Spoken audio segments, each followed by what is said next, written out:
가는 주식들은 늘 출발하기 전에 정말 단 하나의 종목도 빠짐없이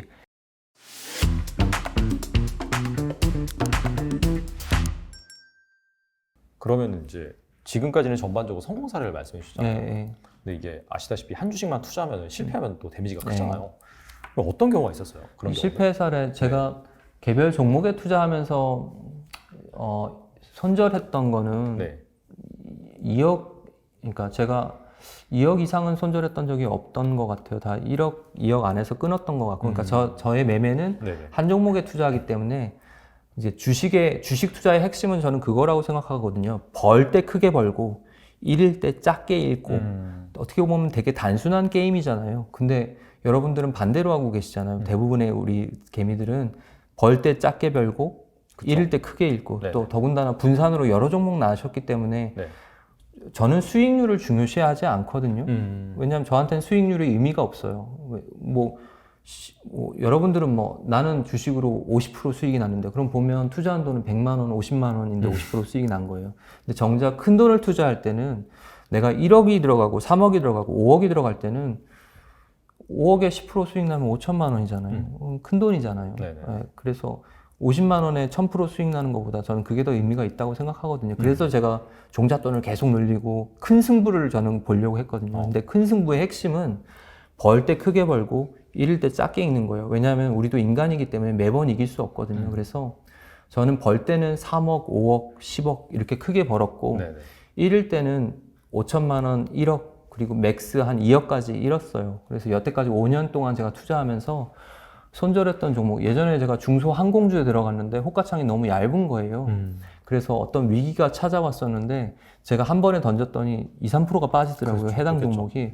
그래서 그날 제가 한 1억 5천 정도 손해를 봤거든요. 호가창이 너무 얇아가지고. 네네. 그렇게 손절을 하죠. 근데 거꾸로 제가 개별 종목이 아니고 주식하면서 가장 큰 손해를 봤던 종목은 이제 빅스 위험지수인데 위험지수도 그냥 위험지수가 아니라 빅스 ETN이라는 파생 상품이 있거든요. 그렇죠. 네, 그래서 그 파생 상품에 투자를 했는데 제가 2020년 3월부터 코스피장이 1400에서 3000까지 엄청나게 크게 상승을 할 때 한 2000 중간에서 잠깐 쉬어가던 시기가 있었는데 맞아요. 저는 코로나가 이제 백신 개발도 요원하고 위기가 찾아올 거라고 생각했거든요. 그래서 반대 방향으로 배팅을 했다가 네.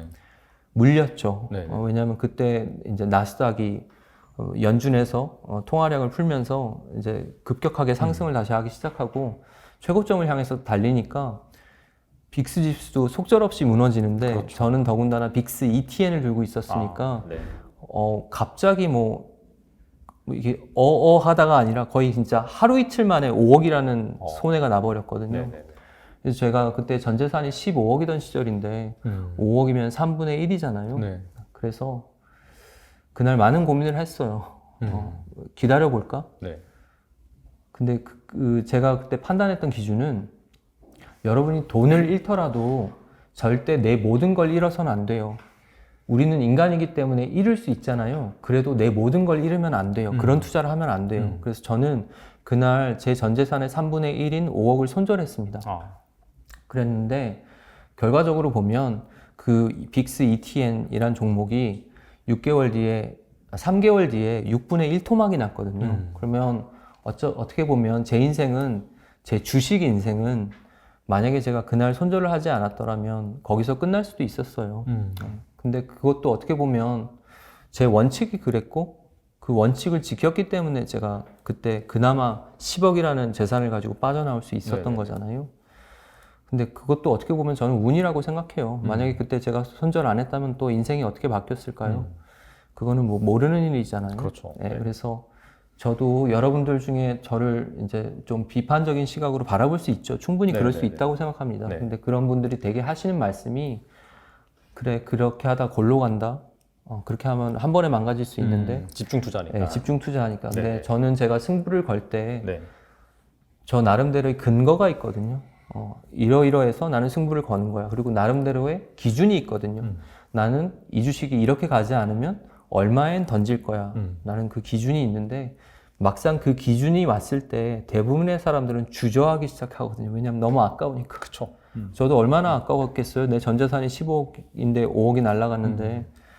하지만 제가 잘못했잖아요. 잘못했으면 벌을 받아야죠. 네, 그래서 주식하면서 사실 자기 합리화가 끊임없이 일어날 수밖에 없는데 매일매일 하죠, 사실. 매일매일 하죠. 저도 네네. 인간이기 때문에 네네. 또 매일매일 반성하고 뭐 사람이니까 어쩔 수 없는 거 아니겠어요. 근데 저는 리스크 관리를 과감하게 투자하지만 벌 때 크게 벌고 잃을 때는 최소화하려고 노력합니다. 그래서 사실은 지금도 장이 어지럽잖아요. 엄청 어지럽죠. 장이 저도 정신을 못 차리겠어요.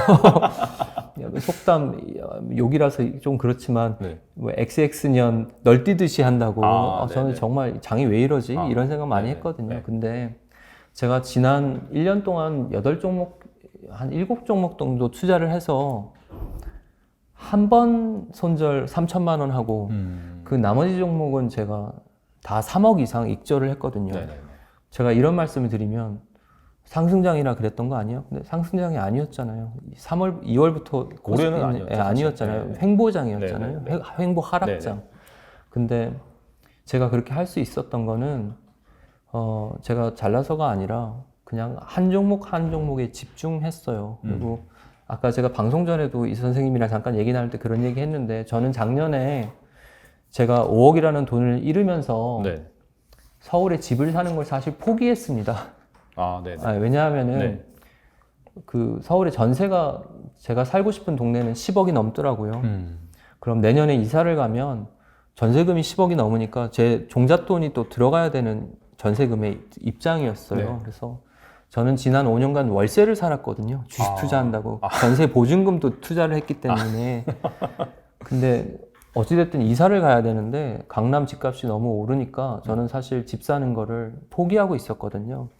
근데 참 인생이 희한한 게 그렇게 모든 걸 내려놓으니까 제가 2020년 3월부터 다른 사람들이 다 돈을 벌 때 저만 돈을 못 벌었던 이유는 다른 사람이 돈 벌 때 나는 돈을 못 번다는 이유 때문에 조바심을 내고 스스로 무너졌다고 했거든요. 네네네. 일본의 유명한 마작 프로 중에 사쿠라이 쇼이치라는 분이 계시는데 그분이 그런 말씀을 하셨어요.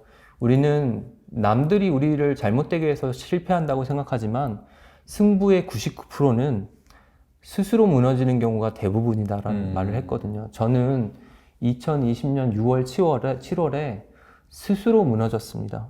2020년 6월, 7월이요? 예. 네. 그때 다른 사람들은 돈을 벌고 있을 때 저는 돈을 못 번다는, 돈을 빨리 벌어야 된다는 네네네. 욕심 때문에 네네. 무리한 투자를 하다가 제 스스로 모르는 종목, 특히나 빅스 ETN이란 모르는 종목에 투자하다가 제 스스로 무너졌습니다. 그래서 지금도 제가 집을 사고 잘 됐지만 늘 저를 돌아보려고 하고 내가 지금 욕심을 내고 있는지 승부를 하는 데 있어서 여러분들은 상대방이 어떻게 움직이는지가 중요하다고 생각하지만 저는 승부에 있어서 가장 중요한 것은 자기 마음이라고 생각하거든요. 제가 2020년 6월에 그렇게 무너졌던 건 제 네. 욕심이 과했던 거고 네. 그래서 무너졌는데 네. 역설적으로 제가 그 이후로 지금 1년 반이라는 시간 동안 그래도 투자를 잘 하고 남들은 손해보는 장에서 손해를 보지 않은 이유는 그래도 한 종목 한 종목에 최선을 다했고 그 종목이 아니라고 판단됐는데 던졌고 그렇게 어떻게 보면 마음 수련이 어느 정도 됐기 때문이라고 생각하거든요. 근데 잠깐 좀 정리를 좀 하면 예. 결과적으로 그 팔 때도 마찬가지로 이제 나의 원칙이라든지 내가 생각한 대로 가지 않으면 예. 이제 매도를 한다. 그렇죠. 그렇게 하시는 거고 이것도 뭐 사실 뭐 예를 들어서 내 매수가의 몇 퍼센트 떨어지면 무조건 매도 이런 건 아니죠. 네, 그런 건 사실. 아니에요. 매도도 예를 들어서 뭐 3% 룰로 3% 오면 정리한다. 그럴 수 있는데 제가 하나 드리고 싶은 말씀은 제가 1억 이상 돈을 벌었던 종목 중에 출발하기 전에 3% 정도 조정을 주지 않고 출발한 종목은 단 한 종목도 없습니다. 그래서 개인 투자자분들이 돈을 못 버시는 가장 큰 이유가 물론 손절은 중요하긴 하지만 보통은 손절 기준이 보통 5%, 3%, 5% 내외거든요. 그리고 네네. 정말 배짱이 좋으신 분들은 아마 한 10% 정도 잡으실 네, 텐데 네. 우리 개인들은 여유가 없다 보니까 그렇게 타이트하게 잡을 수밖에 없잖아요. 근데 가는 주식들은 늘 출발하기 전에 정말 단 하나의 종목도 빠짐없이 가기 전에 3일이던 3주던 3달이던 눌림을 주고 가거든요. 그렇죠. 그 눌림이 3%가 아니란 말이죠. 너무 고통스러운 눌림을 주고 가는데 그 고통을 이기려면 3% 룰을 가지면 절대 버텨낼 수가 없어요. 네네네. 그래서 여러분들도 물론 자기만의 원칙을 가지는 건 중요한데 저는 제 나름대로는 금액 기준으로 1, 2억이 넘어가면 상당히 긴장하기 시작하거든요. 그쵸, 긴장이 이게 되겠죠. 잘못된 거 아닌가? 왜냐면 큰 돈이기 때문에. 근데 때로는 제가 SK 바이오사이언스는 제가 그 16만 5천 원부터 매수를 해서 15만 원 초반까지 15만 원, 2천 원, 3천 원까지 매수를 했는데 그 워낙에 큰 물량을 들고 있다 보니까 그 구간에서 마이너스가 3억이 났었거든요. 평가액 기준으로. 네네네. 근데 저는 그 주식을 던지지 않았었단 말이죠. 근데 만약에 제가 3%를 5%를 가지고 있으면 저는 손절할 수밖에 없었던 주식이잖아요. 근데 그거를 이겨내니까 올라간 거고 또 중간에 한 20만 원 구간에서 하루에 9%를 뛰었다가 보합까지 내려온 적이 있는데 그거를 기술적 기준으로 하면 그거는 당연히 매도 사인이잖아요. 그렇죠. 근데 저는 그렇게 하지 않았거든요. 그래서 나름의 원칙은 가지고 있지만 저는 예를 들어서 제가 물려있는 상황이라면 내가 물량이 있는데 내 마지노선이 어딘지 늘 확인해요. 제가 어제도 저도 제 주식을 가지고 네네. 있는 주식에 네네. 이 주식이 어디까지 물리면 내가 어떻게 행동해야겠다는 행동 지침을 이제 플랜을 한 2가지 정도는 짜놨거든요. 네네. 그래서 그 시나리오가 왔을 때 내가 플랜 1으로 갈 것인지 플랜 2로 갈 것인지 네네. 대비를 해야 되니까 네. 그래서 대비를 다 해놨고요. 그리고 그 SK 바이오사이언스도 그렇게 떨어졌을 때 매도를 안 한 이유가 결국 가는 주식은 고난과 역경의 시간을 이겨내야 가고 결국 성공하는 인생은 실패를 감수하고 고난과 역경을 이겨냈을 때 성공하더라. 네. 우리가 아무것도 하지 않으면 아무 일도 일어나지 않고 시도하지 않으면 실패할 일도 없지만 결국 성공하려면 시도하는 수밖에 없거든요. 그렇죠. 그래서 제 책이 사실은 저는 다 쓰고 나서 보니까 주식 책이 아니라 성공학 책인가? 그런 생각도 많이 했어요. 왜냐하면 왜냐하면 책인 것 같은데요. 예, 네. 그 교보문고 리뷰에 어떤 분이 2번째로 리뷰 쓰주신 분이 네네네. 그렇게 쓰셨더라고요. 이 주식 책은 결이 많이 달랐다고. 자기가 읽었던 주식 책이랑 결이 많이 달랐다고. 맞아요. 저도 그렇게 느낀 게 저는 틀에 박힌 주식 얘기를 하고 싶지 않아서 제 책을 이렇게 썼거든요. 그 주식 책 뭐 뻔하잖아요. 뭐 가치주 이렇게 발굴하라. 그렇죠. 뭐 기법이 뭐, 많죠, 기법이니까. 네. 분석법이라든지. 근데 그런 책은 저 아니어도 전문가들 너무 많으시거든요. 저보다 잘하시고요. 네. 근데 저는 그런 얘기를 하고 싶었던 게 아니라 그래도 어쩌면 제가 겉으로는 화려해 보이지만 소아과 의사의 뭐 코넬대 명문대 출신의 화려해 보이지만 5년 전에 제가 빚이 3억이라고 말씀드렸지만 사실은 제가 공식적으로는 그렇게 말씀드리지 못하는 또 그 이후에 또 다른 것들도 있거든요. 네네네. 제가 그렇게 절박할 수밖에 없었던 이유가 또 있는데 또 그거를 다 말씀드리면 제 개인사 또 가족사가 나오기 때문에 네. 제가 구구절절하게 말씀을 드릴 수는 없지만 네. 그 절망 속에서 저는 결단을 내려야만 했었거든요. 내가 이대로 살 것인가 아니면 이 생을 뛰어넘기 위해서 지금 내가 살고 있는 이 생활을 뛰어넘고 보다 나은 미래로 가기 위해서 어쩌면 무모할 수도 있고 어쩌면 위험한 길이지만 여행을 떠날 것인가 결심을 했고 여행을 떠났기 때문에 그 안에서 최선을 다하려고 독하게 투자를 했거든요. 그래서 여러분들이 저를 바라보실 때 저 뭐 수학과 의사 돈도 잘 버니까 뭐 그랬겠지 그렇게 생각하지 마시고 지금 강당에 있는데 제 병원은 이거의 4분의 1도 안 되거든요. 지금 촬영하는 스튜디오에. 거기 안에서 환자를 봐야 몇 명이나 보겠어요. 그리고 수익도 저는 솔직히 말씀드려서 제가 의사가 아니었고 그냥 직장을 다녔으면 더 벌었을지도 몰라요.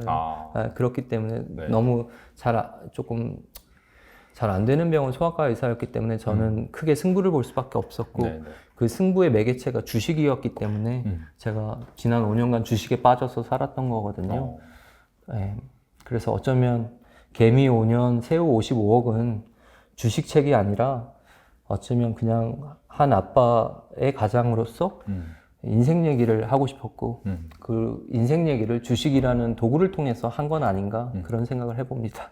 예. 알겠습니다. 말씀 정말 잘 들었고 예. 약간 분위기를 좀 예. 전향해서 아무래도 좀 분위기 우울했죠.